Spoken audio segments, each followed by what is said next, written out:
Olá, sejam todos muito bem-vindos à nossa Andrew Jumper Live dessa segunda-feira. Nessa segunda-feira, nós estamos sem a presença do nosso diretor, Dr. Mauro Meister, que está em reunião da Igreja Presbiteriana do Brasil, lá na reunião da Comissão Executiva do Supremo Concílio, juntamente com diversos outros irmãos nossos, diversos outros pastores e presbíteros da nossa denominação. E para nós é um prazer participar dessa live e estar aqui com esses dois grandes irmãos da história da igreja, irmãos muito bem preparados para nos abençoar com esse conteúdo da Idade Média, chamada por alguns de Era das Trevas. Será que isso é verdade? Será que faz sentido a gente falar da Idade Média como Era das Trevas? Também um assunto importante, já que nós temos visto um fenômeno estranho de vários protestantes, ou de alguns protestantes, não de vários, mas um certo flerte com o catolicismo. Será que a live de hoje tem alguma coisa para nos falar a respeito deste assunto tão atual e tão interessante? Então, temos aí conosco o doutor Alderi Matos e o doutor Heber Carlos de Campos Júnior, e é uma grande bênção e um grande privilégio para mim acompanhá-los nessa live de hoje. Por favor, deem a sua saudação para os nossos irmãos. É um prazer estar com vocês nessa oportunidade para falarmos a respeito deste assunto que geralmente é pouco conhecido entre os evangélicos. Os evangélicos sabem alguma coisa lá dos primeiros séculos da era cristã e também da Reforma em diante, mas geralmente tem um conhecimento muito limitado da Idade Média, um período extremamente importante com a duração de 1 milênio. Então, é um prazer estar aqui com vocês para conversarmos a respeito de aspectos interessantes, instrutivos, relevantes desse longo período da história. É isso mesmo, professor João Paulo, uma alegria estar contigo, obrigado por nos dirigir nessa live de hoje.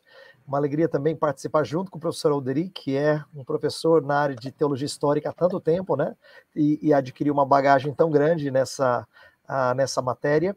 E como ele já adiantou, eu quero fazer coro dizendo que é muito legal participar de um tema onde nós vamos tratar de algo pouquíssimo conhecido no meio protestante, principalmente. Até entre católicos, não são muitos que são especialistas no medievo. Tem muito mais especialista na patrística, por exemplo, do que no período medieval, não é? Ou talvez em teologia mais contemporânea. Não são muitos os especialistas, comparativamente. Mas entre os protestantes é pior ainda. Então, que legal a gente poder trazer um pouco da riqueza de forças e fraquezas desse período. Muito bom, muito bom. Creio que teremos um momento de grande aprendizagem. Antes das perguntas, algumas coisas importantes. Lembre-se de curtir aí essa transmissão. A sua curtida faz com que o YouTube faça aparecer, proponha essa transmissão para mais pessoas. Então, existe um aspecto missionário na tua curtida, existe um aspecto missionário na tua inscrição nas nossas mídias sociais, porque você vai ajudar-nos a divulgar esse conteúdo para mais pessoas. Lembrando também que no nosso website você encontra muito material, inclusive de história da igreja, escrito pelo Dr. Alderi. Existe uma parte lá do nosso website com vários textos do Dr. Alderi, textos interessantíssimos da história da igreja. E lá no nosso website você também encontra a nossa Fides Reformata. Então, 26 anos de publicação dessa revista, publicação ininterrupta dessa revista, com boa teologia e ótima edição aí pelo Dr. Alderi também. Então, participe, envolva-se, veja o que nós temos produzido, porque nós produzimos para a igreja, para o bem da igreja, para a expansão do reino e, acima de tudo, para a glória do nosso Deus. Último merchan, nós temos nossas turmas abertas, o nosso EAD. Nós temos vários EADs, estudos em teologia sistemática, estudos em exposição bíblica, estudos teológicos em missão, em missões, estudos em teologia aplicada e o mais novo, estudos em exposição bíblica. Então, são várias áreas, cada um desses cursos com 8 disciplinas distintas. Atualmente, temos gravado tudo lá nos estúdios do Instituto Presbiteriano Mackenzie, altíssima qualidade, um encontro por semana. Então, aproveite, conheça os nossos cursos e saiba que você pode estudar conosco já a partir do próximo mês. Mas nós estamos aqui para falar sobre Idade Média. Então, eu gostaria de começar fazendo a primeira pergunta aí para o doutor Alderi. Doutor Alderi, o que é a Idade Média? Como ela é comumente dividida e por que existem preconceitos quanto a esse período da história? Pois é, esse termo Idade Média é bastante curioso, né? Significa a idade que está no meio. Ou seja, entre a antiguidade e a modernidade. Então, esse é um termo que foi cunhado pelos homens lá do Renascimento, os humanistas, né? Que tinham uma atitude assim de um certo desprezo em relação a esse período e o denominaram, bom, o período que está no meio, né? Existe um período importantíssimo lá atrás, que é a Antiguidade Clássica, Greco-Romana, e hoje nós também estamos num período muito importante, que é o período moderno. E o que está no meio, que não é muito importante, então é a Idade Média. Então foi assim que surgiu esse termo. Mas é esse período de cerca de 1 milênio que vai desde o fim do período antigo, aí por volta do V ou VI século, até mais ou menos a época da Reforma Protestante. Existe divergência entre os estudiosos, os historiadores, sobre quando começou a Idade Média. Existe mais consenso quanto a quando ela terminou. Então, alguns, por exemplo, colocam como marco inicial a queda de Roma diante dos visigodos no ano 410.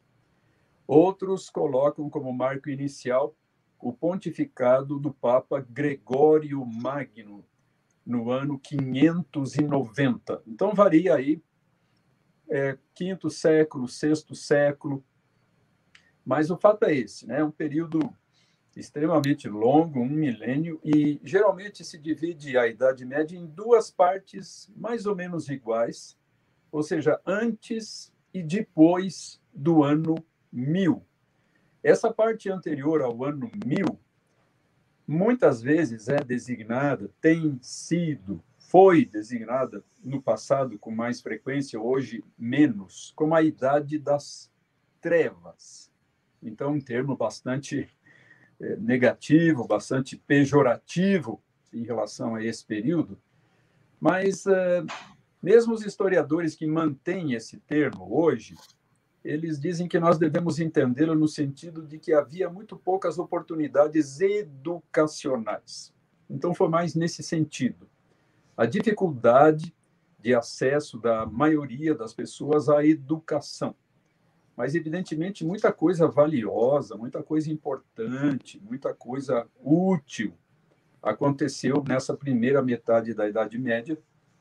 Por exemplo, o trabalho extraordinário realizado pelos mosteiros, em termos de missões, de beneficência e de cultura, de preservação da herança do passado através daqueles copistas, aqueles monges amanuenses, copistas, que pacientemente copiavam, transcreviam os antigos manuscritos, e isso então contribuiu para a preservação de muita coisa preciosa que de outra maneira teria se perdido para sempre.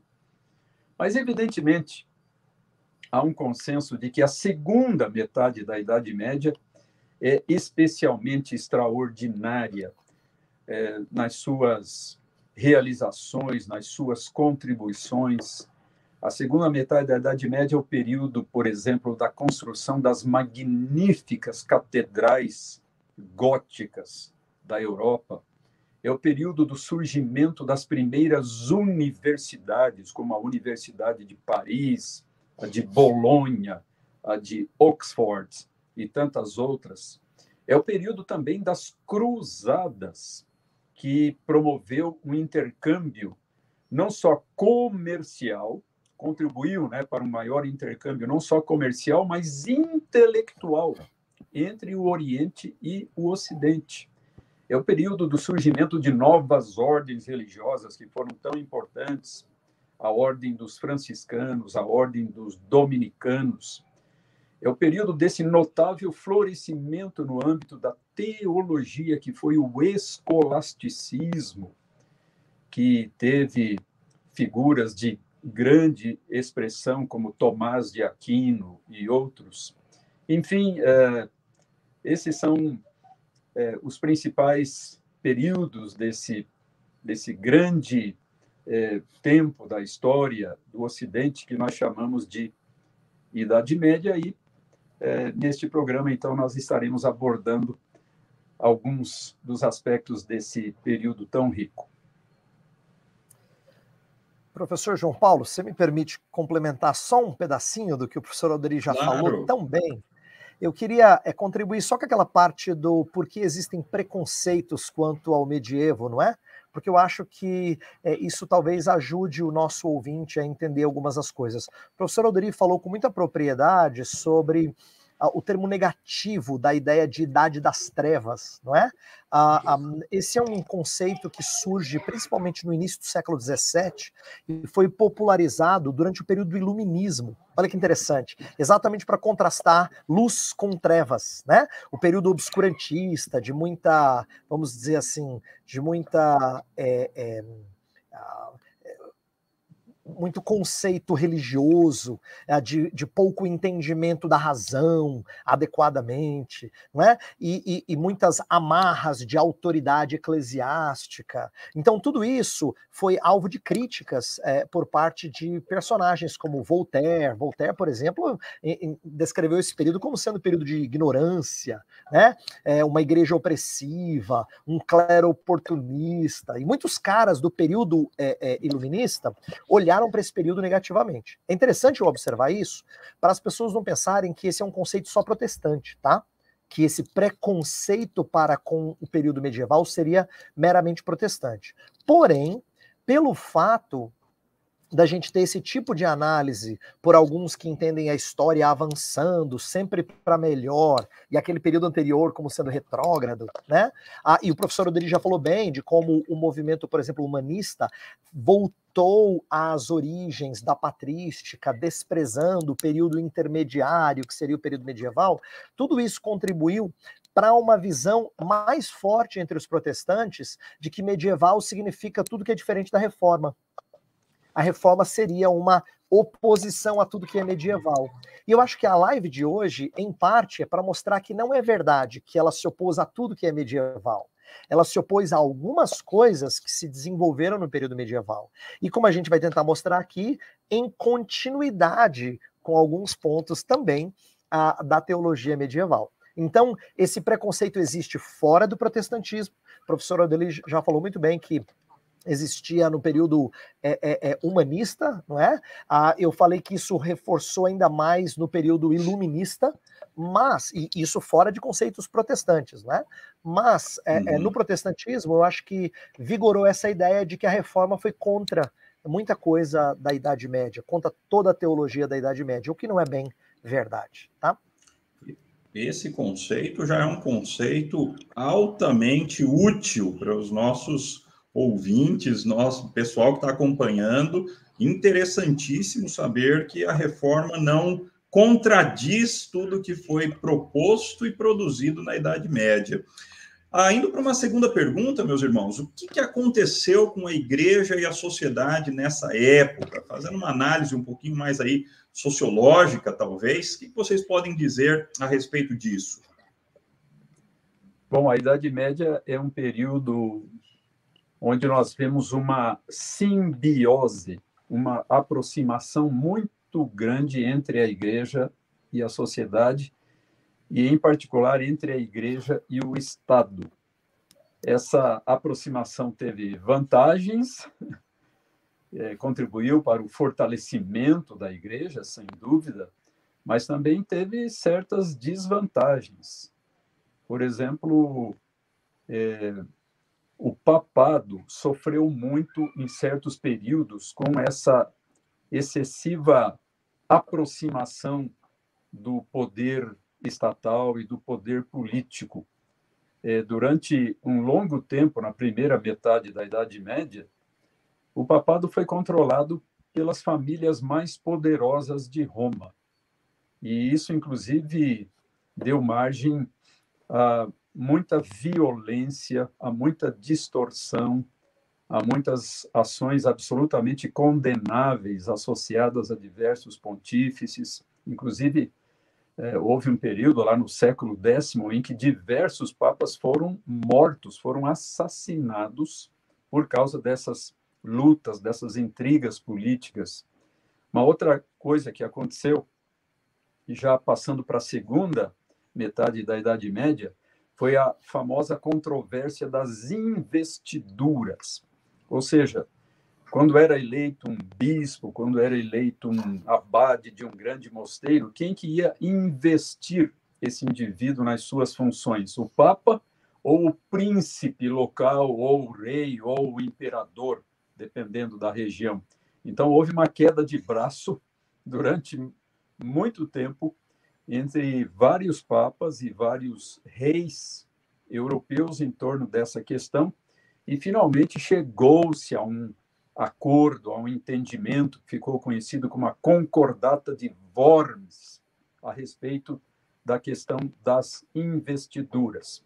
Mas o fato é esse: nós vemos nesse período medieval, no Ocidente europeu, essa única igreja, a Igreja Católica Apostólica Romana, tendo um poder enorme, tendo, na verdade, o monopólio do campo religioso e mesmo de outras esferas, criando aquilo que os historiadores chamam de cristandade. Então, é importante atentar para essa palavra, né? Cristandade, na Idade Média, não é sinônimo de cristianismo, como nós usamos muitas vezes hoje. É um termo técnico para designar aquela sociedade monolítica, aquela sociedade bastante unificada, sob o controle da Igreja e do Estado centralizado, as monarquias europeias. Então, convencionou-se dar a essa situação que predominou praticamente em toda a Idade Média o nome de cristandade. E justamente a Reforma Protestante veio a romper com a cristandade. Ela acabou com aquela unidade religiosa que havia perdurado por tanto tempo na Europa Ocidental por meio da Igreja Romana. E, claro, na Europa Oriental, uma outra tradição religiosa cristã, a chamada Igreja Grega ou Igreja Ortodoxa, também com os seus grandes acontecimentos, os seus grandes personagens, as suas grandes contribuições. Nós vamos falar mais a respeito da Europa Ocidental, mas não devemos esquecer que, ao mesmo tempo, grandes desdobramentos estavam ocorrendo na parte oriental do continente europeu, no âmbito da chamada Igreja Ortodoxa ou Igreja Bizantina. Então, essas são algumas das coisas que devemos ter em mente quando falamos da Idade Média em termos político-religiosos ou político-religiosos sociais, por assim dizer. Professor João Paulo, se me permite aqui, eu queria acrescentar ao professor Alderi dois pontos ao que ele já falou tão amplamente. Um deles é a questão da educação, como a Idade Média é importante na área da educação. O professor Alderi já pincelou esse aspecto, né? Por exemplo, na primeira parte da Idade Média, que ele já mencionou que normalmente é vista de maneira mais obscura, tem a chamada Renascença Carolíngia.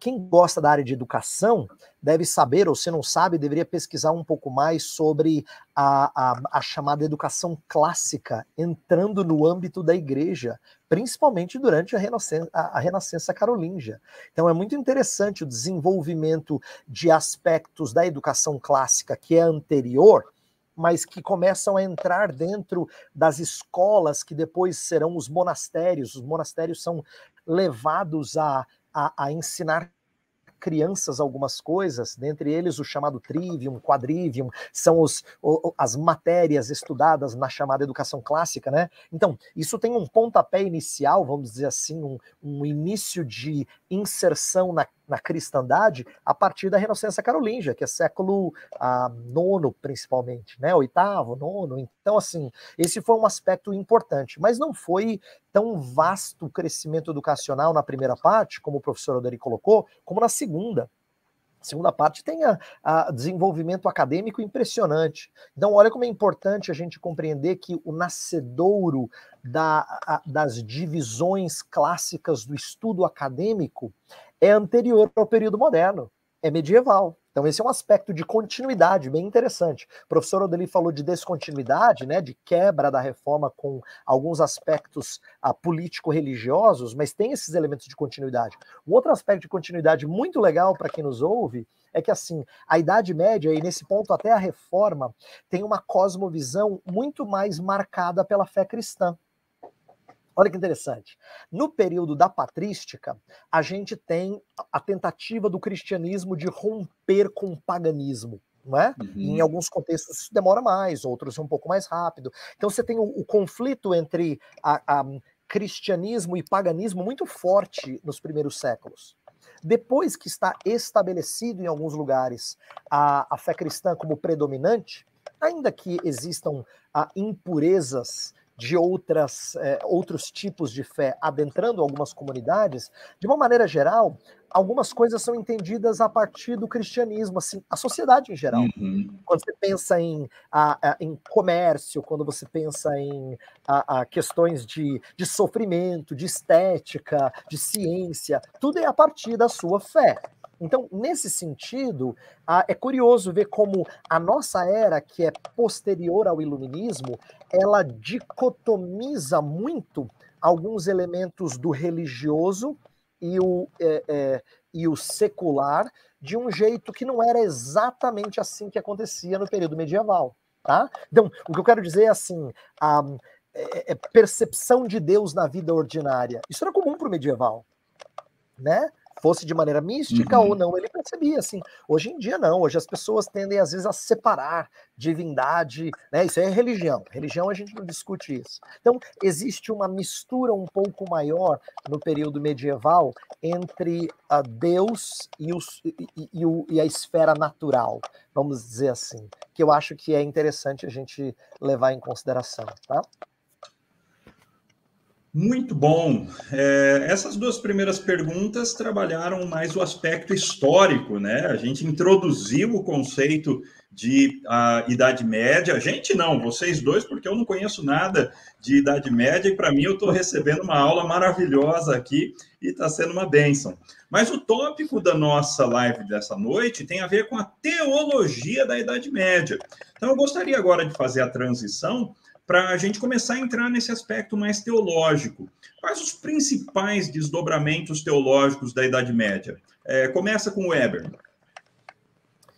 Ok, a gente tem várias coisas acontecendo na Idade Média, a gente pode citar algumas delas.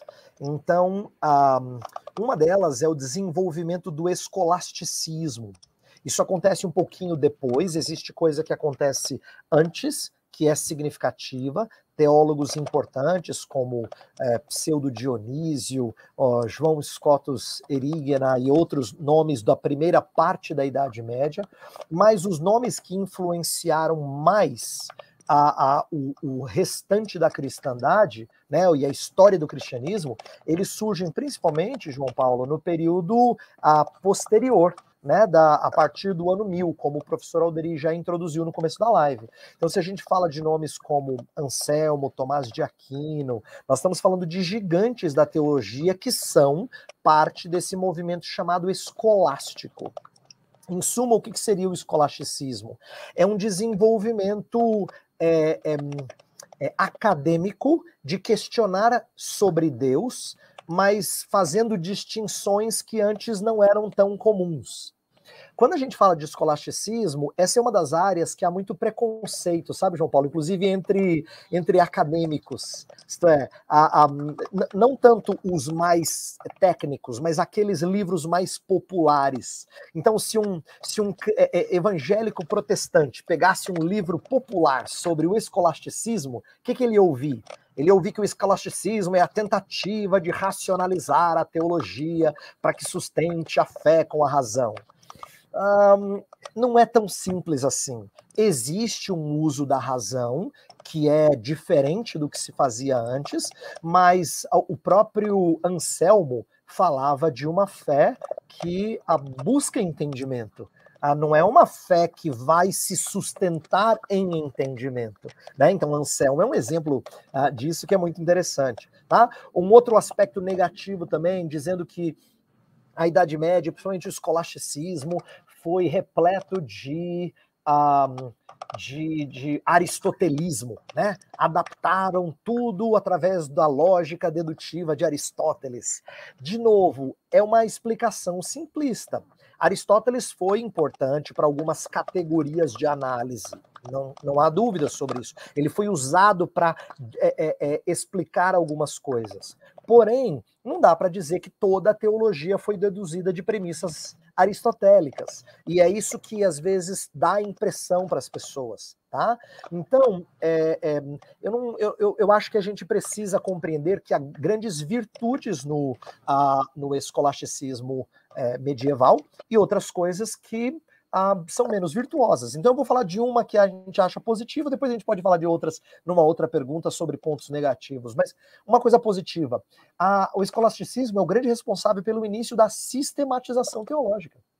Até então, você não tinha grandes sistemáticas. Tem uma ou outra tentada por... Então, você tem um resumo de Agostinho, no chamado Enchiridion, que é o seu manual. Né? Você tem Orígenes sobre os primeiros princípios, tal.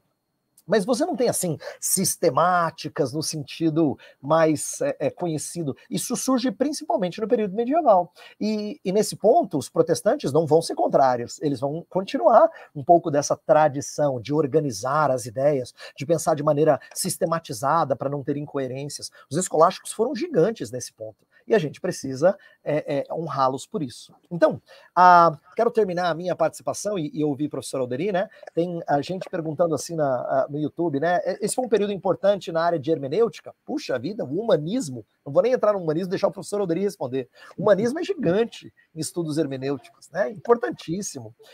Você tem muitas coisas acontecendo que são importantes, né? Outros perguntam assim, tem muita influência da filosofia? Tem, mas na verdade sempre tem. É que nem sempre a gente é consciente disso. Hoje em dia a gente também faz filosofia, faz teologia influenciada por pensamentos vigentes da nossa época. Sempre é assim. Então a gente não pode ficar cego a essas influências. O que a gente precisa fazer é ser um pouquinho mais atento, antenado ao que está acontecendo, criticando o que é ruim e endossando o que é bom. E termino com uma analogia de Agostinho, muito legal. Agostinho disse que a gente não deve pensar que todo pensamento que vem de fora da cristandade seja ruim. É como se fosse apropriar-se do ouro do Egito. Ele usa isso em um dos seus livros clássicos, né? Ele usa a história lá de como Israel recebeu as riquezas do Egito e usou isso para a construção do tabernáculo e para sustento do povo, e ele torna isso simbólico da gente apropriar-se de coisas que vêm de fora, que são verdadeiras, para o uso da teologia cristã. Tá? Muito legal. O que o senhor acrescenta para nós, doutor Alderi?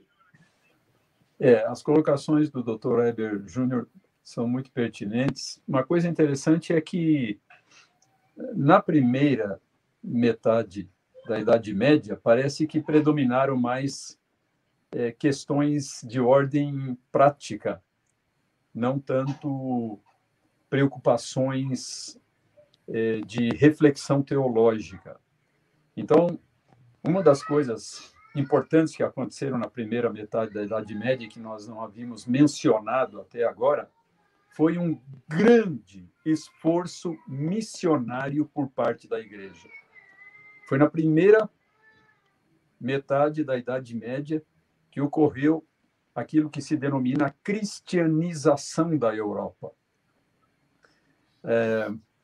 No tempo presente, nós estamos assistindo um fenômeno extremamente trágico e triste, que é a invasão da Ucrânia pela Rússia, mas foi no final dessa primeira metade da Idade Média que ocorreu a cristianização da Rússia. Então, mais especificamente no ano 988. Então, algumas décadas atrás, os russos comemoraram o milênio do cristianismo naquele país. Mas houve também preocupações teológicas na primeira metade da Idade Média, por exemplo, a controvérsia iconoclástica, ou seja, toda uma controvérsia que, inclusive, levou à reunião de alguns concílios a respeito da legitimidade ou não do uso de representações materiais de Cristo e dos santos e de Maria, os ícones. Então, houve muitos debates, muitas brigas, às vezes até brigas mesmo físicas, lutas físicas entre os partidários das diferentes posições, e finalmente houve lá um concílio, o segundo concílio de Niceia, que resolveu essa controvérsia iconoclástica no ano 787. E um personagem importante nessa controvérsia toda foi aquele que é considerado o maior teólogo da Igreja Oriental, da Igreja Bizantina, que foi João de Damasco.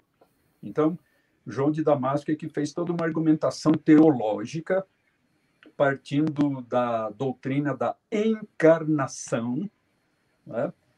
Ele disse, olha, quando Cristo se encarnou, isso produziu uma transformação muito grande no mundo material, no mundo físico, que agora se tornou a sede da existência humana do Redentor.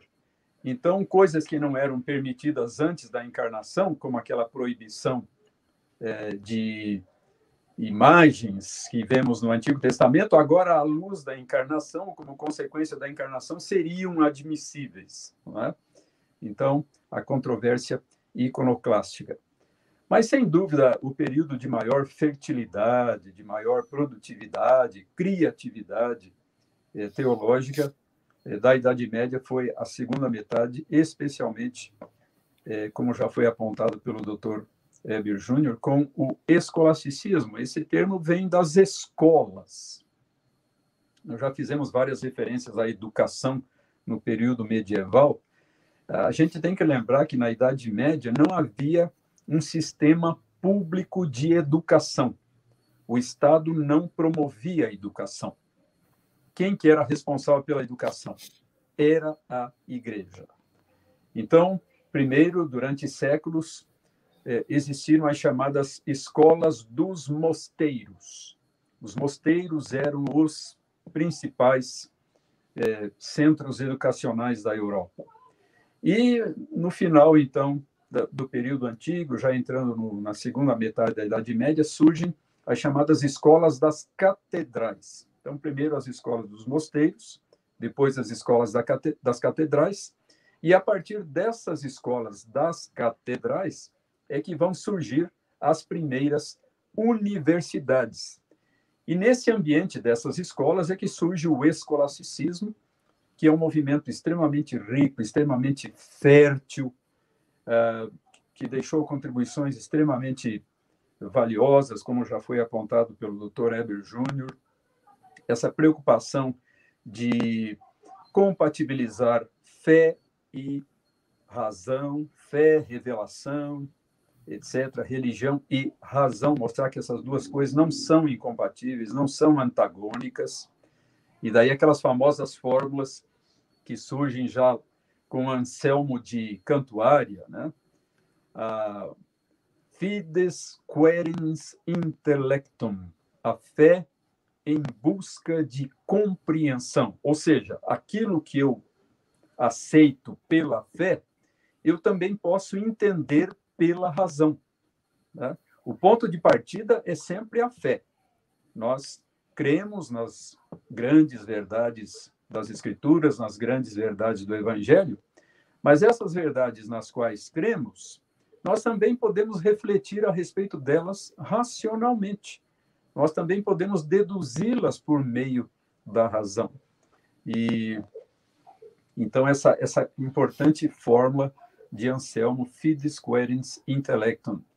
E de modo que o escolasticismo vai atingir o seu apogeu algum tempo depois de Anselmo, com Tomás de Aquino e com os outros dominicanos, o Alberto Magno, que foi o professor de Tomás de Aquino, o Guilherme de Ockham e tantas outras figuras extraordinárias, né? Procurando exatamente mostrar a racionalidade da fé. Nós não dependemos da razão, né, para aceitar essas verdades, mas tendo aceito pela fé, nós podemos também refletir sobre elas racionalmente. E a segunda preocupação, como já foi apontado, a preocupação de sistematização. Pela primeira vez, então, na história do cristianismo, se procura formar sistemas coerentes de doutrina, mostrar a concatenação, mostrar a interconexão das diversas áreas da teologia num sistema lógico, num sistema coerente, com definições precisas, com a classificação exaustiva dos temas teológicos, resultando esse esforço na produção de gigantescas obras de teologia, como a Suma Teológica de Tomás de Aquino. Então, realmente, nós vemos muita coisa extremamente relevante acontecendo em todo esse período. Muito bom! Se você quiser estudar com estes professores competentes, simpáticos, muito bem formados, você pode fazer o nosso EAD. Nós ainda não temos um EAD em teologia histórica, mas nós temos o nosso EAD em teologia sistemática, em teologia bíblica, temos em teologia aplicada, você vai estudar interpretação da Bíblia, aconselhamento, educação cristã, cosmovisão.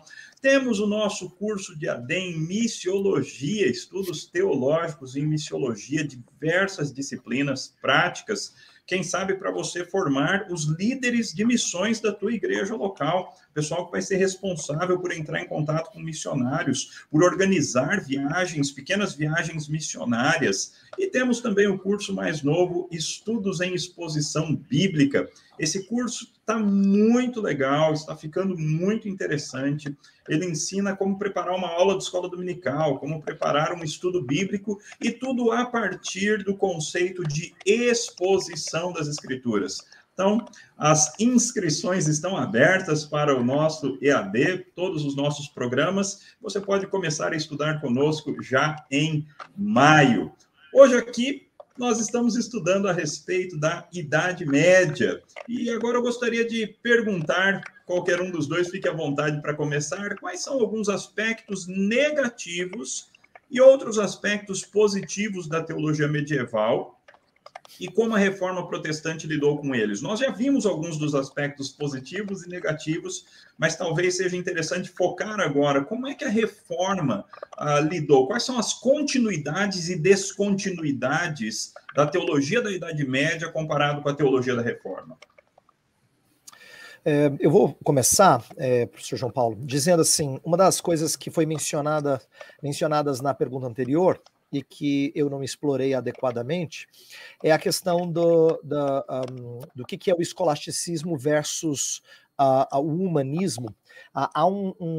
Às vezes há uma descrição muito equivocada de que o humanismo teria sido uma reação ao escolasticismo, quando na verdade são escolas diferentes procurando o seu espaço, são áreas diferentes de estudo procurando o seu espaço no meio acadêmico, por assim dizer. Né? Então, o humanismo foi, como o próprio nome diz, foi uma revolução das humanidades, foi uma tentativa de ressaltar coisas que antes estavam menos menos exploradas. Então, por exemplo, os humanistas, eles são primordiais no estudo da retórica, né? Da gramática. Então, assim, o estudo de línguas. Esse é um ponto no qual a reforma se beneficiou muitíssimo do humanismo. Não é verdade que a reforma é humanista e não é escolástica. Ela também absorve algumas categorias do escolasticismo e rejeita outras. Ela rejeita a teologia de certas escolas. Então, por exemplo, Calvino fala contra os escolásticos de Sorbonne, porque ele conhecia os acadêmicos da universidade que ensinavam uma teologia que ele considerava contrária às escrituras. Mas significa que ele é contra toda a maneira de ensinar do escolasticismo medieval? Não. Ele até se apropria de alguns elementos da divisão escolástica de teologia. Então, por exemplo, Lutero. Quando Lutero vai falar do poder de Deus, ele usa linguagem medieval. Ele vai falar do poder de Deus com as divisões, né? O poder absoluto, o poder ordenado de Deus. E aí ele vai usar isso e trabalhar com isso. Significa que ele não sabe discernir o que é bom e o que é ruim? Não, claro que sabe. Um dos pontos que Lutero rejeitou da teologia medieval foi o conceito de mérito. Né, a Idade Média falava, por exemplo, entre vários estudiosos, inclusive gigantes, como Gabriel Biel, né, que antecedeu um pouquinho Martinho Lutero, né, não tanto, não foram centenas de anos, mas antecedeu um pouco, e Lutero estuda homens assim. Biel e outros, no final da Idade Média, estão falando daquilo que era chamado de meio mérito. Isto é, para não dizer que o homem tem mérito diante de Deus, que é uma coisa que ninguém tem, só Cristo tem, mérito genuíno, um mérito chamado mérito de condignidade, era o termo técnico que eles usavam, né? Meritum de condigno, que era o mérito de dignidade próprio de alguma coisa que há dentro de você. Ninguém tem isso. Todos nós somos pecadores, a igreja cristã havia afirmado essa doutrina. Porém, principalmente aqueles que nós chamamos de semi-pelagianos, que falavam de uma iniciativa vinda do ser humano, depois Deus abençoando, eles falavam que o homem tinha que dar o passo inicial. Então ele tinha um chamado de mérito de congruidade, de onde a gente tira a palavra congruo, a esmola, aquela coisinha de nada que a gente tem, que seria um passo inicial, né? A fé inicial. Então, essa ideia de que isso era visto de forma meritória por Deus, e Deus então abençoava as pessoas com esse chamado meio mérito, né? Isso Lutero tira sarro disso. Ele diz que isso é banalizar a verdade do evangelho. Então, por exemplo, para quem quiser ler, Nascido Escravo, de Martinho Lutero, ele cita lá o conceito de mérito dos medievais, e ele rejeita esse ponto. Então a gente percebe que uma das áreas em que a reforma foi muito crítica de alguns desenvolvimentos medievais foi no entendimento de salvação. Por quê? Porque embora tivessem alguns grupos dentro da cristandade medieval que criam de forma mais próxima dos reformadores, os dominicanos, por exemplo, os dominicanos são muito mais próximos dos reformadores em termos de fé, mas havia aqueles que enfatizavam muito a cooperação humana, inclusive no início da fé cristã, no início da vida cristã, eles eram mais sinergistas, e aí a maioria dos reformadores vai ser contra isso, vai se opor a isso. Então a gente vê oposição a conceitos sinergistas de salvação por parte da grande maioria dos reformadores, Lutero, Calvino, Melanchthon e tantos outros, não é? Então, assim, alguns pontos foram absorvidos, outros rejeitados. Eu termino dando exemplos. Quando você vai estudar a doutrina de Deus entre os reformadores, você não vai ver muita coisa diferente do que você vê entre os medievais. Há muita continuidade. Quando você estuda a doutrina da salvação entre protestantes, aí você vai ver muita descontinuidade. Então você vê algumas áreas em que absorve-se mais e outras áreas em que absorve-se menos daquilo que os medievais haviam ensinado e deixado como legado. Tá? Muito interessante. Eu gostaria só de mandar uma saudação. Tem tanta gente boa aí no nosso chat, não é, professor Tarcísio? O chefe está assistindo, deu uma boa noite aí agora há pouco. Um abraço para o chefe. Várias ovelhas, vários pastores queridos, e minha esposa também deu um oi ali, um beijo para ela. Então, que legal, que bênção a gente ter todas essas pessoas queridas aí participando da nossa live. Que Deus abençoe cada um de vocês. Doutor Alderi, o que o senhor complementa aí de tudo isso que o doutor Heber disse? Uma outra área em que existe alguma continuidade, mas também bastante tensão, diz respeito à interpretação bíblica. Nós sabemos que durante toda a Idade Média prevaleceu na Igreja Ocidental a chamada interpretação alegórica. Então, aquela busca de significados múltiplos no texto da Escritura. A ideia era que a Escritura é semelhante a um corte de um terreno, onde nós temos no alto lá terra, depois, indo mais fundo um pouco, nós vamos encontrar cascalho ou argila, indo mais fundo um pouco, nós vamos encontrar rochas, e indo mais fundo, vamos talvez encontrar algum metal precioso, alguma pedra preciosa. Então, eles diziam, assim também acontece com a Escritura, né? O sentido mais imediato, mais óbvio, que é o sentido histórico, esse é o menos importante da Escritura. O aspecto histórico, aquele que primeiro salta aos olhos quando nós lemos o texto bíblico, esse é o menos relevante, o menos rico, o menos proveitoso para nos apropriarmos dos tesouros da Escritura. Nós temos que ir mais fundo, buscar, então, sentidos ocultos, sentidos místicos, sentidos alegóricos. A vantagem do método alegórico era a possibilidade de tirar muita coisa de qualquer passagem bíblica, coisas totalmente insuspeitadas pelo leitor menos atento. Você podia tirar uma infinidade de lições de qualquer texto bíblico, usando o método alegórico. Outra vantagem do método alegórico era lidar com as chamadas dificuldades da Escritura. Então, quando as pessoas se aproximavam daquelas passagens complicadas, daquelas passagens que parecem dar uma visão negativa de Deus, Deus ordenando, por exemplo, a destruição dos cananeus, né? Coisas desse tipo, eles resolviam facilmente essa dificuldade dizendo, bom, esse não é o verdadeiro sentido dessas passagens, né? Tudo isso são figuras. Tudo isso é uma linguagem figurada para se referir a realidades espirituais. Mas qual que era o problema do método alegórico? Era a facilidade de se colocar na Escritura aquilo que o intérprete desejava. Então, a interpretação acabava se tornando extremamente subjetiva.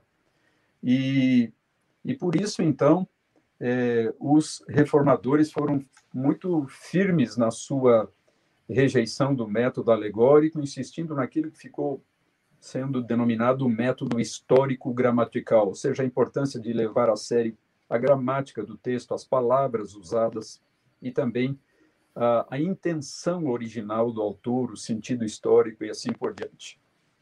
Mas, tendo dito isso, não significa que os medievais desprezavam a Escritura ou não se importavam com a Escritura, porque nós percebemos nesse período um profundo apreço e uma profunda valorização da palavra de Deus, nem sempre interpretada de maneira muito saudável da nossa perspectiva protestante, mas ainda assim uma valorização muito grande. Então, nós temos que levar em conta essas nuances, né, quando consideramos também aí as tensões entre a posição católica e a posição protestante no que diz respeito à interpretação bíblica.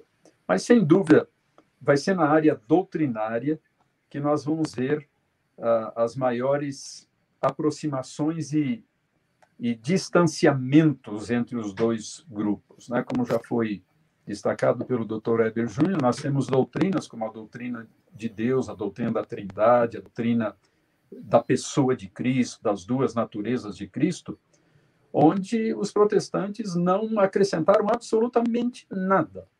Eles simplesmente seguem aquilo que já vinha sendo aceito há 1 milênio pela Igreja, no que diz respeito ao ser de Deus e à pessoa de Cristo. Agora, no âmbito da eclesiologia, a doutrina da Igreja, e no âmbito da soteriologia, é que nós vamos ver as maiores divergências.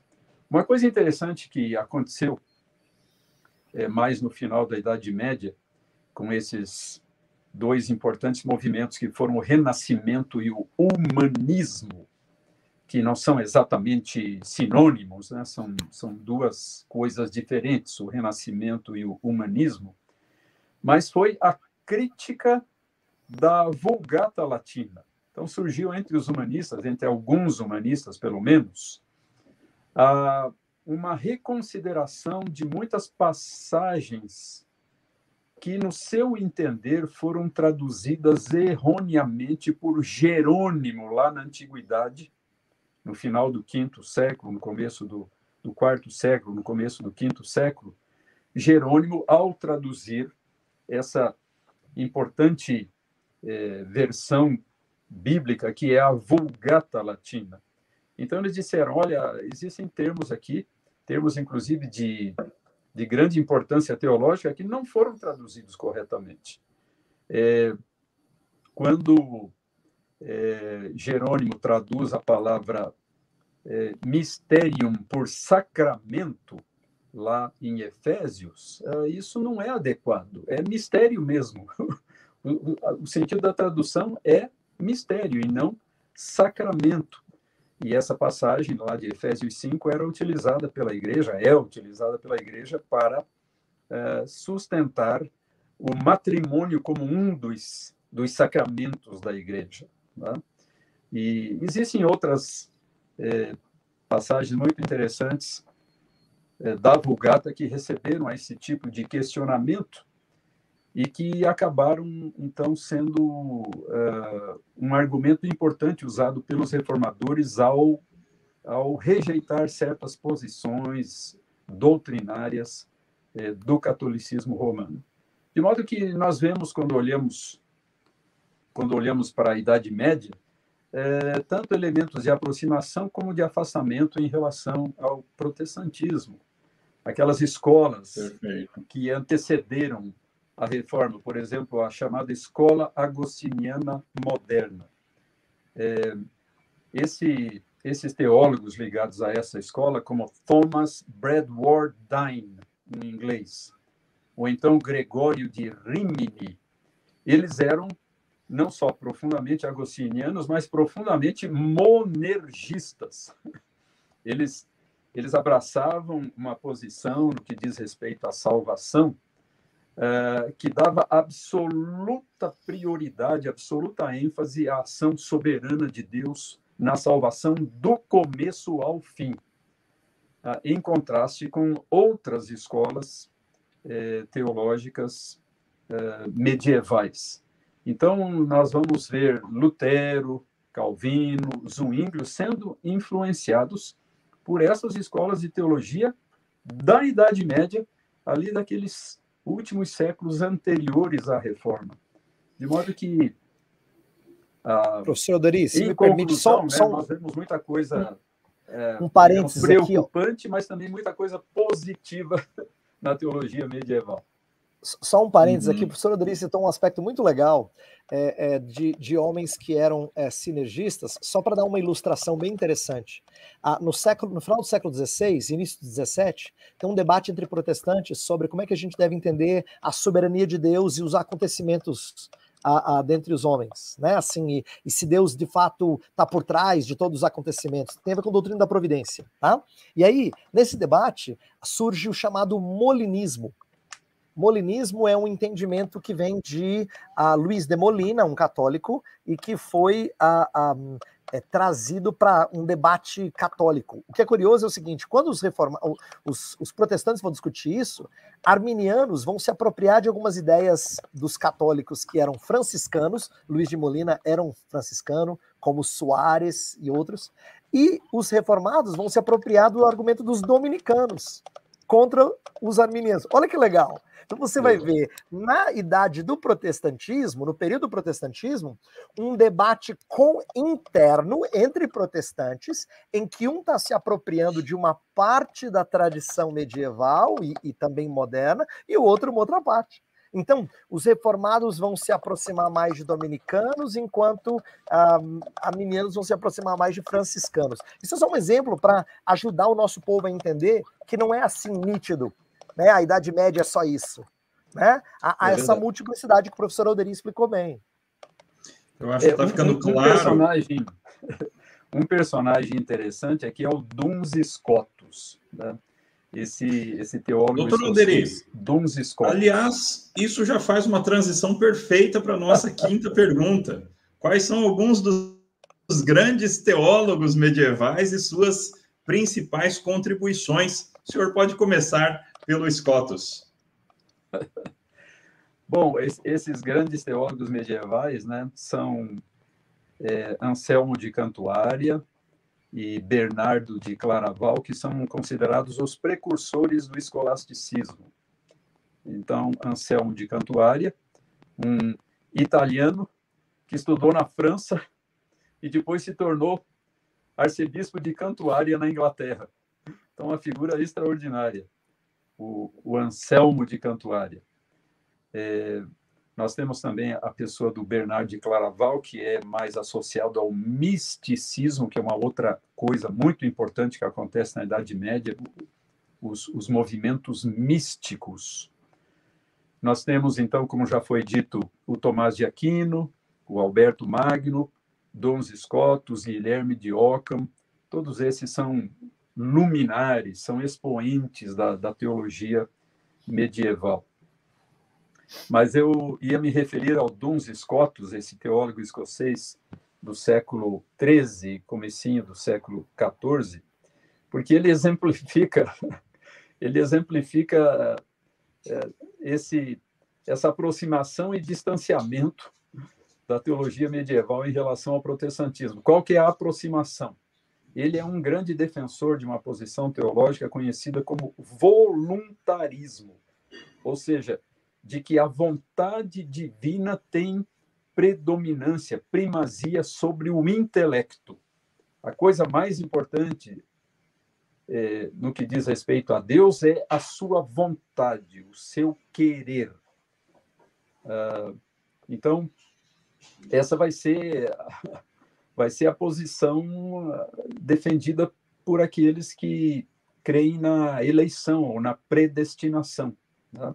Deus, independente de qualquer conhecimento prévio que ele pudesse ter a respeito dos seres humanos ou das ações, das decisões humanas, ele soberanamente, utilizando a sua vontade soberana, ele elegeu alguns para a salvação e não outros. Então, uma posição muito parecida com a do Duns Scotus, né, que vai ser depois abraçada por Lutero, por Calvino, por Zwingli e assim por diante.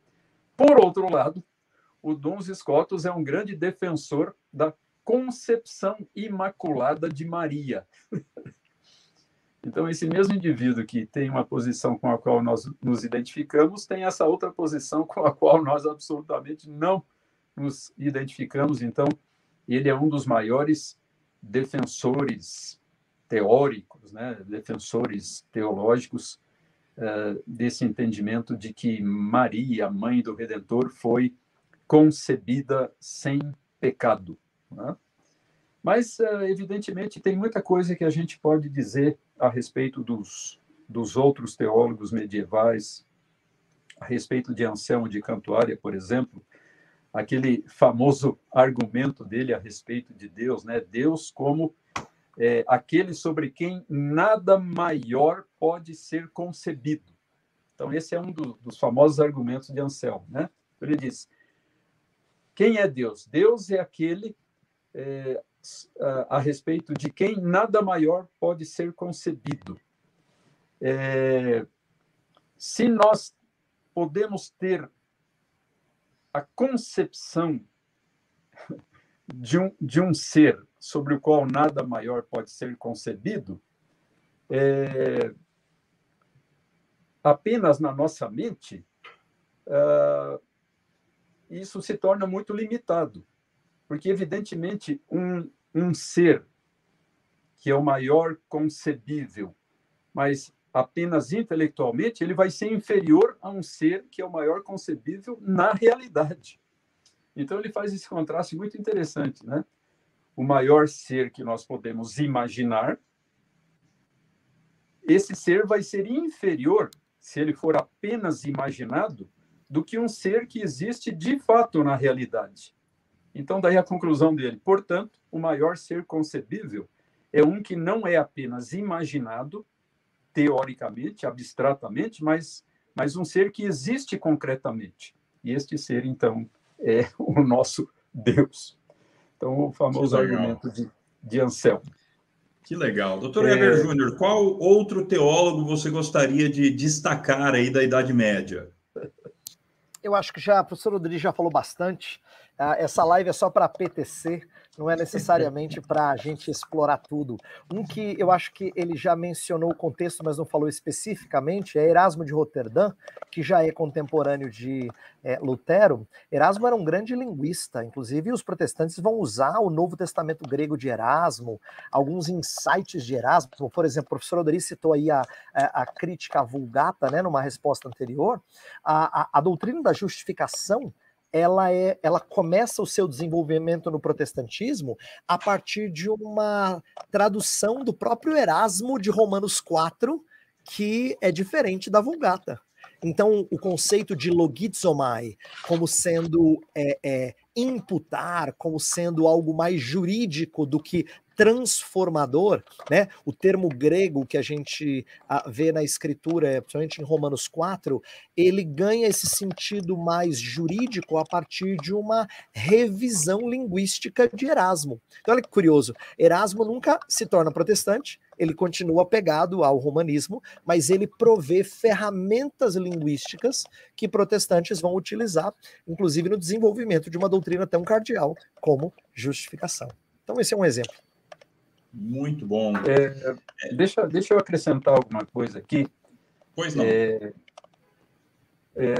O Tomás de Aquino, que é a figura mais extraordinária da segunda metade da Idade Média e o grande expoente do escolasticismo, ele deu duas contribuições muito interessantes, entre inúmeras outras, né, nas suas obras muito volumosas, a Summa contra os Gentios, que é uma espécie de um manual de apologética e de missões a judeus e muçulmanos. Então, a Summa contra os Gentios e a Summa teológica. Mas duas contribuições que são muitas vezes mencionadas pelos estudiosos são, primeiro, as chamadas 5 vias, os 5 argumentos racionais intuídos a partir de Aristóteles como provas racionais da existência de Deus. Então, ele faz toda uma reflexão muito profunda, muito sofisticada, a partir da maneira como Deus se relaciona com as suas criaturas, e principalmente do entendimento de Deus como a causa última de toda a realidade. Então, a partir daí, ele elabora os seus famosos 5 argumentos em prol da existência de Deus, argumentos racionais, não argumentos bíblicos, propriamente. E um outro conceito muito fértil, muito útil, muito relevante de Tomás de Aquino é o seu conceito de analogia. Né? Ou seja, como é que ele reflete sobre essa questão. Qual é a natureza do discurso teológico? Ele diz, o discurso teológico é um discurso analógico. Tá? porque existe uma relação, existe uma conexão entre o Criador e as suas criaturas. É por isso que nós podemos falar em termos analógicos. Ou seja, aquilo que nós predicamos a Deus também pode ser predicado ao ser humano. Muitas das coisas que nós dizemos em relação a Deus também podem ser ditas em relação ao ser humano, porque existe uma certa analogia entre Deus e o ser humano. Se não houvesse nenhuma analogia, então o discurso teológico seria impossível. Uhum. As palavras, elas sempre teriam um sentido totalmente equívoco, equivocidade, né? O que você diz a respeito do ser humano, você não pode dizer a respeito de Deus, o que você diz a respeito de Deus não pode dizer a respeito do ser humano, a teologia seria impossível, né? E se, por outro lado, a analogia entre os seres humanos e Deus fosse total, houvesse igualdade plena, então nós cairíamos, né, no outro extremo. Então, em que consiste o discurso teológico? No fato de que nós podemos fazer algumas afirmações a respeito do ser humano que também fazemos em relação a Deus por causa dessa analogia que existe entre ambos. Por exemplo, quando a gente diz que Deus é bom e que um ser humano, ou o ser humano, pode ser bom, evidentemente, nós não queremos dizer que o ser humano, mesmo o melhor dos seres humanos, é bom no mesmíssimo sentido que Deus é bom, né? Isso seria aquela posição de igualar totalmente os dois, o que seria um absurdo, né? Mas também não podemos dizer, indo para o lado oposto, que quando dizemos que Deus é bom e dizemos que um ser humano é bom, a palavra bom aí tem sentidos diametralmente opostos, não tem nenhuma conexão. Então, existe alguma conexão. Deus é bom no sentido absoluto, no sentido pleno. O ser humano pode ser bom até certo ponto, porque existe esta analogia entre essas duas esferas, né? Então, esse conceito é muito interessante e tem recebido críticas, obviamente, dos estudiosos, dos teólogos, dos filósofos, mas é um conceito que nos ajuda a pensar sobre muitas questões teológicas interessantes. Muito bom, que aula, que aula. Muito obrigado vocês dois por esse banquete que vocês estão dando a todos nós aqui. A penúltima pergunta, mas antes da última, eu vou querer interagir um pouquinho com as perguntas do chat, bem rapidinho, tá bom? Mas penúltima pergunta, o que aconteceu com a Igreja Oriental nesse período? Houve desenvolvimento teológico significativo? Sem som, Heber. Obrigado. Eu vou falar rapidinho e depois deixar o professor Alderi dar trazer uma fala bem mais rica do que a minha. A verdade é que os teólogos, historiadores reconhecem que há menos desenvolvimento na Igreja Oriental do que existe na Igreja Ocidental. Você não tem a mesma quantidade de gigantes da Igreja Oriental que você tem da Igreja Ocidental. Você tem grandes teólogos, né? O professor Rodrigo já falou de João Damasceno, João de Damasco, né? Tem Maximus, o Confessor, são homens que trouxeram grandes contribuições. Por exemplo, Maximus, o Confessor, foi importante para dar, digamos assim, elementos finais à cristologia que tinha sido estabelecida na definição de Calcedônia. Depois de Calcedônia, para quem se lembra um pouquinho de estudos da patrística, Calcedônia foi importante, foi o quarto concílio ecumênico que estabeleceu como falar sobre Cristo como Deus e homem, como expressar as duas naturezas unidas, não é? Só que depois de Calcedônia, não é que resolve tudo, ninguém mais volta o assunto à baila. Tiveram grupos que ficaram insatisfeitos e voltaram a discutir novamente questões cristológicas. Então, Máximos, o confessor, ele acabou combatendo uma das tendências chamado monotelismo, que pensava que Jesus tinha apenas uma vontade, que tendia a enfatizar mais o elemento divino e pouco o elemento humano do Deus homem, não é? Como se não tivesse uma vontade humana de, por exemplo, fugir da dor. Senhor, se possível, passa de mim esse cálice. Né? Então, assim, minimizava esse elemento, e aí Máximos, o confessor, ele vai combater o monotelismo e vai falar de duas vontades, um duotelismo, né? Então, assim, tiveram teólogos importantes, tá? Tiveram teólogos importantes. Só que depois desse período aí do século VII, o oitavo tem o sétimo concílio ecumênico reconhecido pela Igreja Oriental. Depois disso, você vai ter pouco desenvolvimento notório. Não significa que a Igreja Oriental não seja teologicamente aguçada, mas a gente não vê nomes que influenciaram o restante da cristandade como você tem até esse período aí. Tá?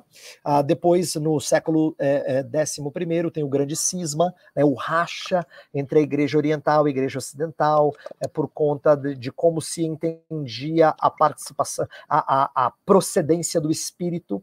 Então, é a chamada cláusula filioque, né? Isto é, o Espírito procede só do Pai ou do Pai e do Filho? Filioque significa e do Filho. Então, a Igreja Ocidental tinha uma opinião, a Igreja Oriental tinha outra opinião, e isso é a razão teológica para o racha. Mas tinham outras razões, inclusive com respeito à própria mentalidade de como se entende teologia. Existe um apego à liturgia e a elementos místicos na Igreja Oriental que é um pouco diferente da Igreja Ocidental. Então, assim, a gente tem que entender que eram duas cabeças, duas cosmovisões muito distintas, que já existiam desde lá atrás, nos primeiros séculos, e que foram sendo sustentados, mas teve um momento que não deu para sustentar mais. E o cisma que acontece em 1054 é apenas uma expressão final dessa divisão que já existia lá atrás. Tá? Então, é legal a gente fazer essa menção, porque boa parte da nossa conversa aqui foi, como o doutor Alderi já tinha antecipado antes, foi sobre a Igreja Ocidental, é ela que tem grande influência, inclusive sobre nós, protestantes. Né? É um racha com a Igreja Ocidental, não é com a Igreja Oriental. Né? Uhum. Mas assim, nós estamos resumindo, nós estamos falando de maneira bem sintética. Teve gente que perguntou aqui de outros nomes, né? E John Wycliffe, e Savonarola, e Hus. Olha que interessante, esses três nomes nós nem citamos aqui porque eles são quase que os únicos conhecidos pelos protestantes. Por quê? Porque eles são chamados de pré-reformadores. Eles combateram o status quo, em alguma medida, da Igreja Católica Romana da sua época. Mas os reformadores não se apropriaram da teologia desses homens chamados de pré-reformadores no mesmo sentido em que eles se apropriaram de alguns luminares que o professor Alderi já explicou para a gente aqui, que são homens mais importantes no que diz respeito à contribuição teológica. Então é legal a gente ter um panorama geral aqui para os irmãos entenderem o que é apropriado e o que não é apropriado, quem são os gigantes, por que a gente só conhece alguns, não conhece outros, e assim por diante. Tá? Muito bom. Doutor Alderi. Uma coisa interessante, né, no que diz respeito à Igreja Oriental, agora mencionando um pouquinho o aspecto histórico, né, é que durante muito tempo os principais centros da Igreja Oriental ou Ortodoxa foram cidades como Antioquia, Jerusalém, Alexandria, Constantinopla, Atenas.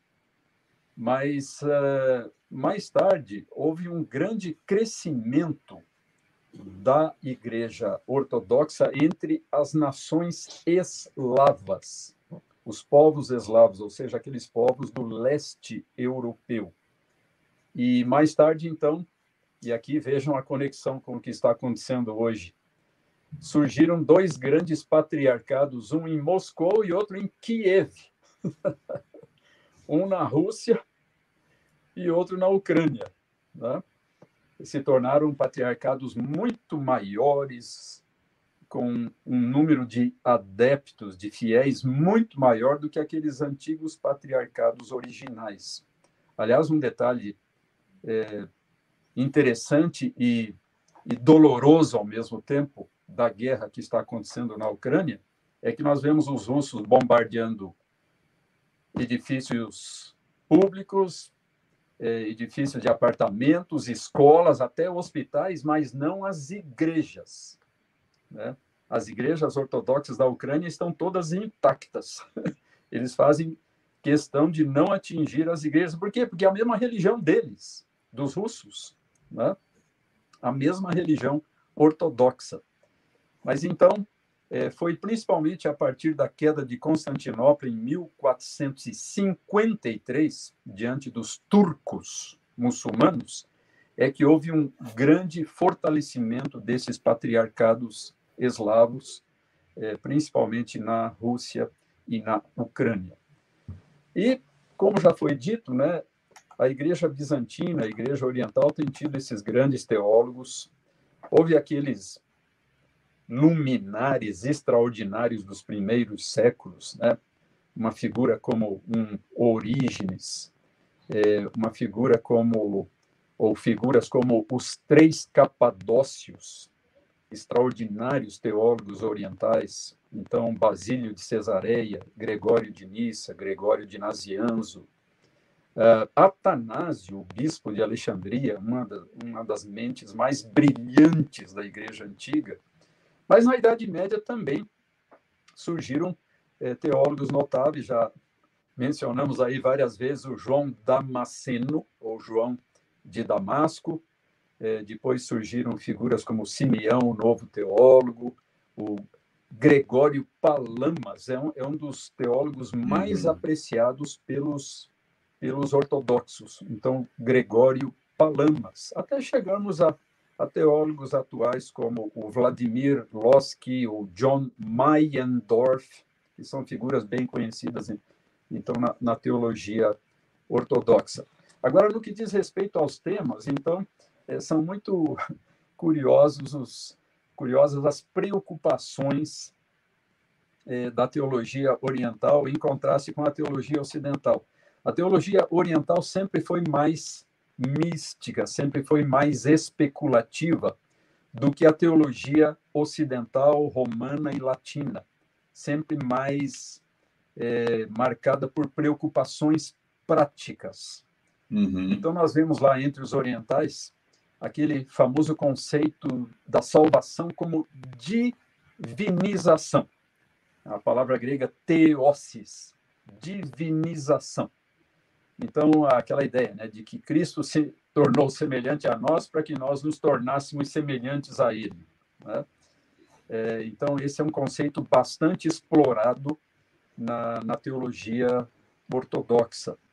E, em conexão com isso, inclusive, aquilo que eu já mencionei no início da nossa live de hoje, sobre a controvérsia iconoclástica, ou seja, a legitimidade, depois da encarnação, de se fazer representações materiais de realidades espirituais. Então, representações de Cristo, de Maria, dos santos e assim por diante. Então, surgiu toda uma complexa argumentação teológica a respeito dessa questão. Também o misticismo muito forte na teologia bizantina. Então, o conceito de esicasmo, de quietismo, aquela busca de Deus, aquela busca de aproximação, de identificação com Deus por meio da meditação, da oração.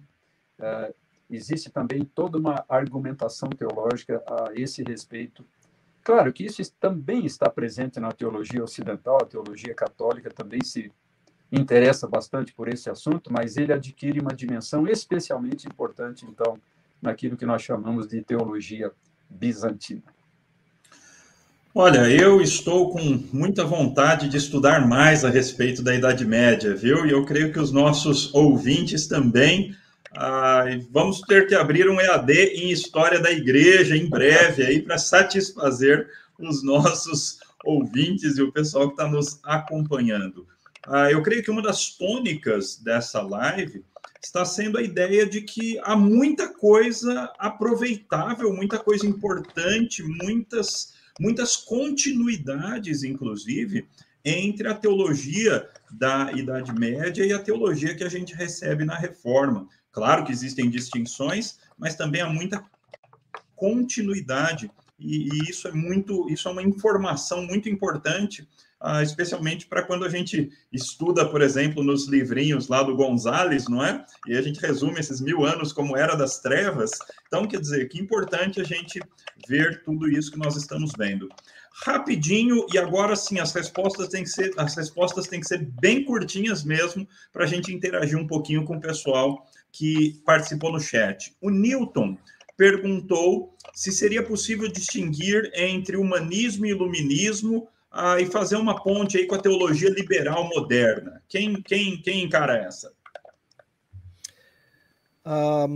Como é que é? Humanismo e... Distinguir entre humanismo / iluminismo, séculos 16 a 18, e a teologia liberal moderna. Então, isso aí é um pouco de misturar banana com laranja, porque humanismo e iluminismo são propostas um pouco diferentes e períodos distintos também, tá?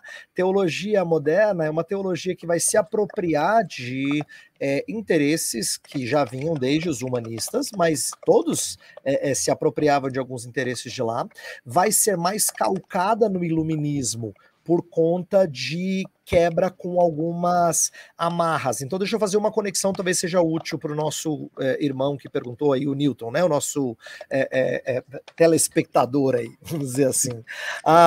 Que é a seguinte: o iluminismo ele é conhecido por uma quebra com certos parâmetros de autoridade, inclusive a autoridade eclesiástica. Há um desprezo pela tradição maior do que se tem, por exemplo, no período da Reforma. E a teologia moderna é conhecida por isso.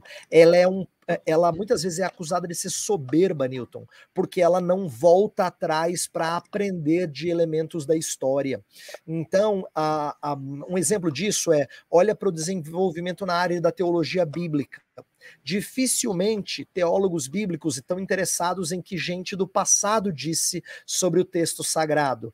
Normalmente, teologia bíblica estuda apenas aquilo que foi dito mais recentemente sobre um determinado aspecto do texto sagrado. Então, existe por causa das teorias críticas que surgiram a partir dessa quebra com a autoridade eclesiástica e desprezo para com a tradição, então não se olha mais para o texto da mesma maneira que se olhava antes. Então tem mais ligação entre a teologia moderna e o iluminismo do que propriamente com o humanismo, tá?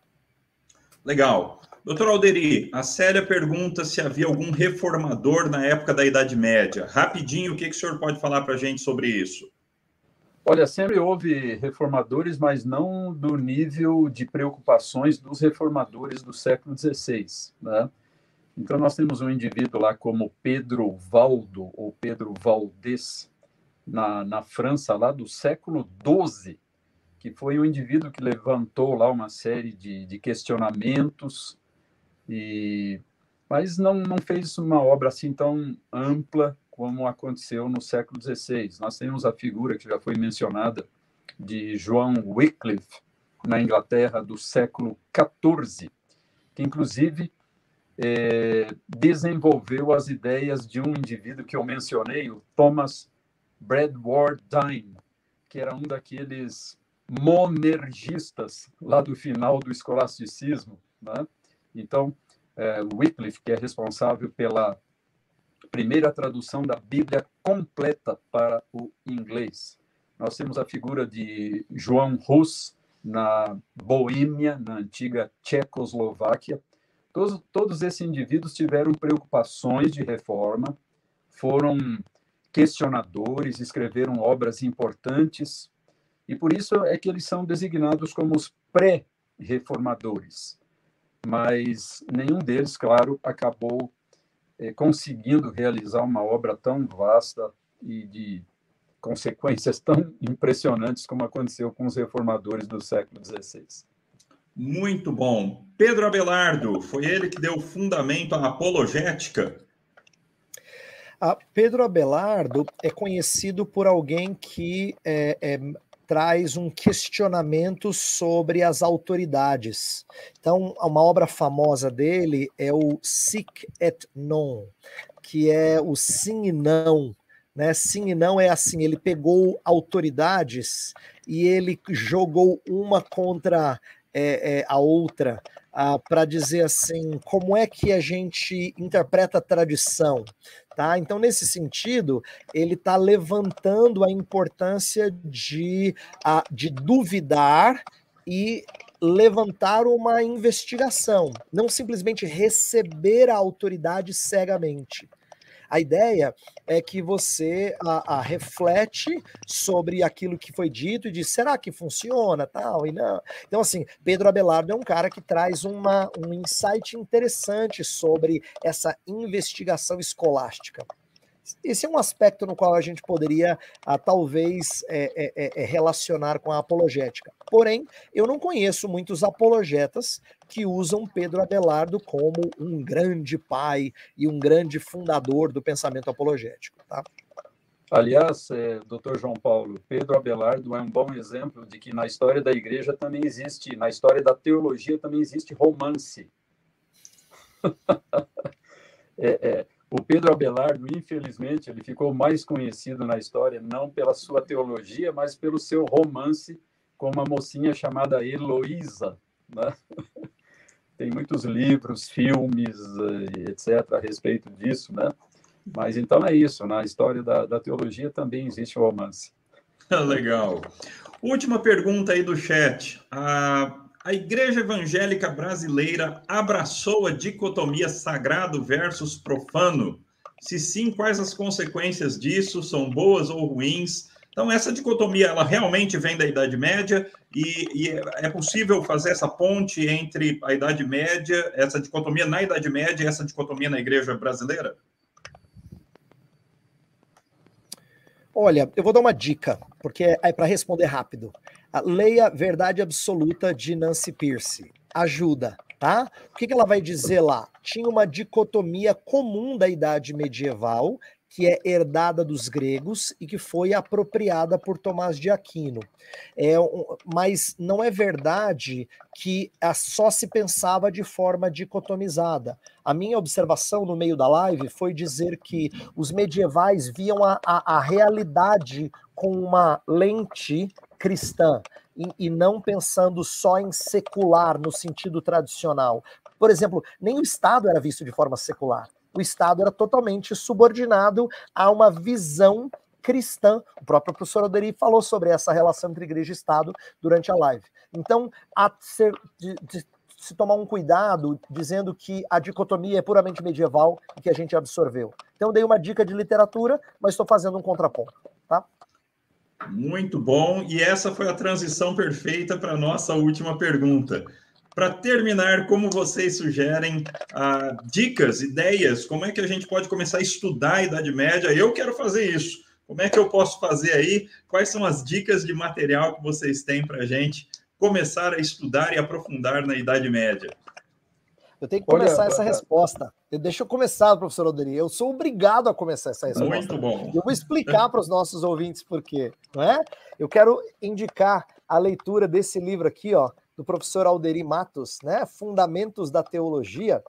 Esse é um livro muito bacana, ele não é um livro grande, ele é um livro introdutório, mas muito claro, em que uma porção desse livro é explicar alguns dos pontos altos da teologia medieval. O professor Alderi tem essa facilidade de sintetizar ideias complexas em poucos parágrafos.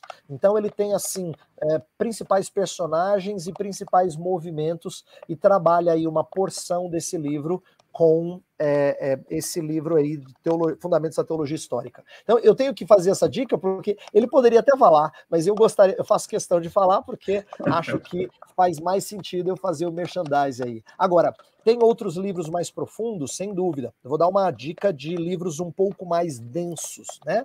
Um livro legal, para quem quiser estudar com um pouco mais de profundidade, é a série do Yaroslav Pelikan, A Tradição Cristã. Elas são 5 volumes sobre toda a história da teologia, e aí tem um volume 3 só sobre a teologia medieval. Aí é um pouco mais denso, eu não diria que seria a primeira leitura. Comece aprendendo com o professor Alderi, leia um livro como esse, e aí depois você quer estudar mais, aí vá se aprofundando naqueles que escrevem um pouco mais detidamente sobre esse período. Tá? Eu diria que, de um modo geral, os bons livros de história da igreja, eles têm muito material rico sobre a Idade Média, tanto no aspecto histórico quanto no aspecto teológico. Então, se vocês pegam aí, por exemplo, um Justo Gonzalez, né? Os livros de história da igreja do Justo Gonzalez, o livro do Earl Cairns, e tantos outros que nós temos em português, eles entram no aspecto histórico e teológico da Idade Média. Quem quer ir mais fundo um pouco, daí pode estudar os livros especificamente de história da teologia, ou história do pensamento cristão. E existe também um de Justo Gonzalez, em 3 volumes, a respeito desse assunto. Existe também o livro de Roger Olson e outros. E, finalmente, aqueles livros mais especializados. Existe um livro pequeno que foi publicado pela nossa editora Cultura Cristã e que aparentemente não recebeu muita atenção. Eu tenho aqui um xerox da capa. Então, é interessante, né? Muito antes de Lutero, em busca da essência do Evangelho desde Cristo até a Reforma. Ou seja, abrangendo aí, o Dr. Heber Júnior tem o livro em mãos, abrangendo o período medieval, então, de Nathan, não sei a pronúncia, Busenitz, alguma coisa assim. E, principalmente, esse livro se volta para a doutrina da justificação, mostrando como muita gente, no período antigo e até mesmo no período medieval, teve simpatias por uma doutrina da justificação pela fé muito parecida com aquela que mais tarde seria defendida pelos reformadores. Então, esse é mais um recurso interessante a respeito do tema que estamos abordando hoje. Muito bom, meus irmãos, que live agradável, muito obrigado vocês dois, que aula gostosa, olha, muita informação boa, a vontade de continuar estudando, que Deus abençoe muito os nossos professores de história, a história da teologia e história da igreja aqui do Andrew Jumper. Vocês fiquem à vontade para dar o tchau, para dar o boa noite de vocês. Eu quero agradecer, então, essa oportunidade, né, de falar a respeito desse tema que me é muito caro, né, a história da igreja e, no caso, a história medieval, e incentivar os nossos participantes a buscarem se informar melhor a respeito desse assunto. Nós temos a tendência, né, de achar que as coisas mais importantes do mundo, as coisas mais importantes da história são aquelas do nosso próprio tempo, né?